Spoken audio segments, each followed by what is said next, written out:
দেখেন, প্রথম ভূমিকা ছাড়া একটা কথা বলি, দুনিয়াতে আল্লাহ তাআলা আমাদেরকে যত নিয়ামত রাজি দিয়েছেন, আল্লাহ চোখ দিয়েছেন, হাত দিয়েছেন, পা দিয়েছেন, জমিন দিয়েছেন, আসমান দিয়েছেন, চন্দ্র দিয়েছেন, সূর্য দিয়েছেন। আল্লাহ তাআলা আমাদেরকে এত এত এত এত এত এত নিয়ামত রাজির ভিতর ডুবিয়ে রেখেছেন। আল্লাহ তাআলা পবিত্র কোরআনে নিজে আমাদেরকে বলেছেন, ওয়া ইন তাউদ্দু নি'মাতাল্লাহ, আল্লাহ তোমার ছোট্ট জীবনে কত নিয়ামত তোমাকে দিয়েছেন, আল্লাহ তোমার ছোট্ট জীবনে কত নিয়ামতে তোমাকে সিক্ত করে রেখেছেন। আল্লাহ বলেন, তুমি যদি আল্লাহর নিয়ামত গণনা করা শুরু করো, তোমার ছোট্ট জীবন শেষ হয়ে যাবে। লা তুহসুহা, আল্লাহর নিয়ামত গুণে শেষ করতে পারবেন না। হাত দিয়েছেন, হাত আল্লাহর নিয়ামত। পা দিয়েছেন, পা আল্লাহর নিয়ামত।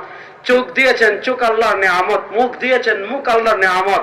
আমার ডানে বামে সামনে উপরে নিচে যা কিছু আমি দেখি না দেখি সব আল্লাহর নিয়ামত। কিন্তু দুনিয়ায় আল্লাহ তাআলা আমাদেরকে সবচেয়ে বড় যে নিয়ামত দিয়েছেন, ওই নিয়ামতের নাম হলো ঈমান।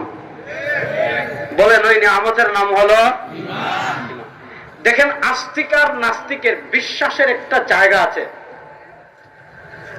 আমরা বিশ্বাস করি মৃত্যুর পরে আরেকটা জীবন আছে না নাই? আর নাস্তিকরা ইহকালের জীবনে বিশ্বাসী। সেকুলারিজমের আদর্শে বিশ্বাসী যারা, তারা ইহকালের জীবনেই বিশ্বাসী। তাদের কাছে মৃত্যুর পরে আর কোনো জীবন নাই।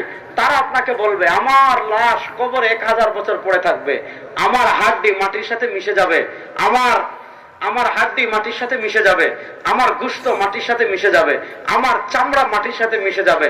মনে করেন নূহ আলাইহিস সালাতু ওয়াস সালামের যুগে বন্যায় যারা